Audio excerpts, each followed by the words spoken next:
హెచ్యు భూముల్లో జోక్యం చేసుకోనున్న మీనాక్షి నటరాజన్ మరి కాసేపట్లో అటు కాంగ్రెస్ లీడర్లతో మరియు ఎన్ఎస్యుఐ విద్యార్థులతో భేటీ అవ్వబోతుంది.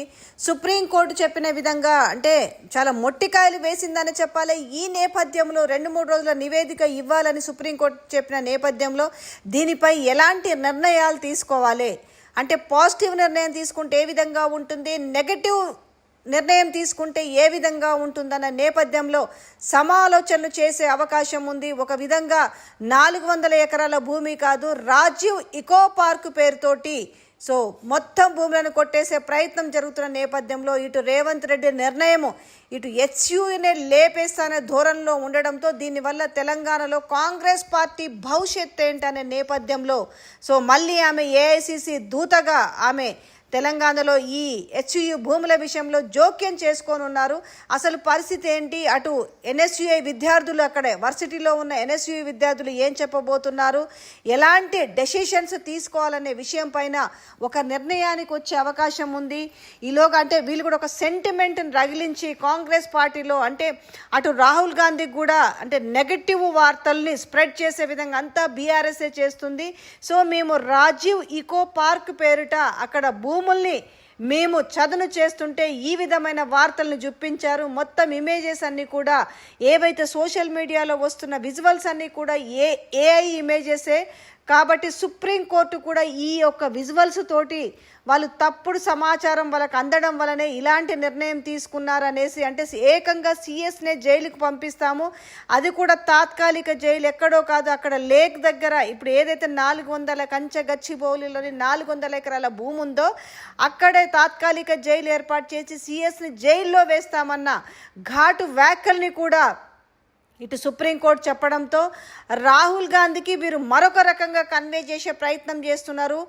ఇక్కడ మేము మొత్తం టోటల్గా భూమిని తీసుకొని అంటే 2000 పైచిలుకు ఎకరాల భూమి ఏదైతే ఉందో అదంతా తీసుకొని మేము రాజీవ్ ఇకో పార్క్ పేరిట మేము ఇక్కడ పార్క్ ఏర్పాటు చేయబోతున్నాము, కావాలంటే హెచ్యుని ఇక్కడి నుంచి లేపేస్తాము, మనకు రాజీవ్ పేరే ఇంపార్టెంట్, విద్యార్థుల భవిష్యత్తు ఏమైనా పర్వాలేదన్న చందంగా వీళ్ళు నిర్ణయం తీసుకున్నారు. మరి ఈ నిర్ణయాన్ని ఇటు ఏఐసి దూతగా వస్తున్న మరి ఈమె ఎవరైతే ఇన్ఛార్జ్ ఉన్నారో మీనాక్షి నటరాజన్ దీన్ని ఆమోదిస్తారా, లేదంటే తెలంగాణ పరిస్థితులను దృష్టిలో పెట్టుకొని లేదు వద్దు అనేసి దీన్ని సానుకూలంగా తోసిపుస్తారా అనేది మాత్రము ఇప్పుడు ఆ పార్టీ వర్గాల్లో ఉత్కంఠగా మారింది. మరొక వైపు ఇటు హెచ్యు మీద కన్నుబడింది, నాకు దక్కనిది వేరే వాళ్లకు దక్కకూడదనే చందంగా నిన్న వీళ్ళు మంత్రివర్గంలో నిర్ణయం తీసుకున్నట్టుగా అనిపిస్తుంది. అంటే ఒక కక్షపూరిత ఉద్దేశం, అంటే మొత్తం టోటల్గా హెచ్యునే లేపేసి టోటల్ భూముల్లో 2000 ఎకరాలు ఉన్న భూముల్లో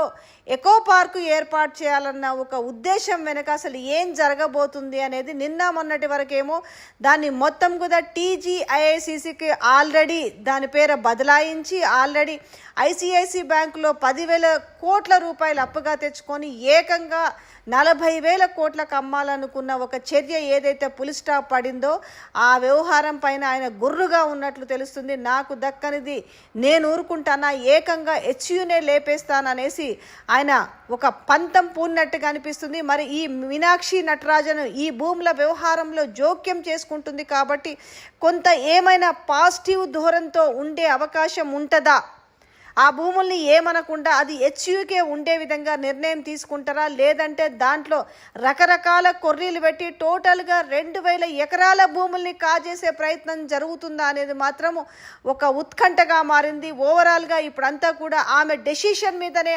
ఆధారపడి ఉంది. ఎందుకనంటే ఇక్కడ రేవంత్ రెడ్డి నిర్ణయాలే ఫైనలా, లేకపోతే ఇప్పుడు మీనాక్షి నటరాజన్ ఏదైతే ఒక డెసిషన్ తీసుకుంటుందో అదే ఫైనలా. ఆల్రెడీ ఇక్కడ 420 సంబంధించిన హామీలు 420 హామీలు కావచ్చు, 6 గ్యారంటీలకు సంబంధించి ఇలా తెలంగాణ ప్రజలందరూ కూడా చీత్కరిస్తున్న నేపథ్యంలో ఇలాంటి ఒక నిర్ణయాల వల్ల కాంగ్రెస్ పార్టీ ప్రతిష్ట ఇంకా దెబ్బతినకూడదు అనుకుంటే ఈ భూముల జోలికి వెళ్ళకూడదనేసి ఆమె ఏమైనా వార్నింగ్ హింట్ ఇస్తుందా, లేదంటే ఈ విషయంలో రేవంత్ రెడ్డితో జత కడుతుందా అనేది మాత్రము మరి కాసేపట్లో తెలియను.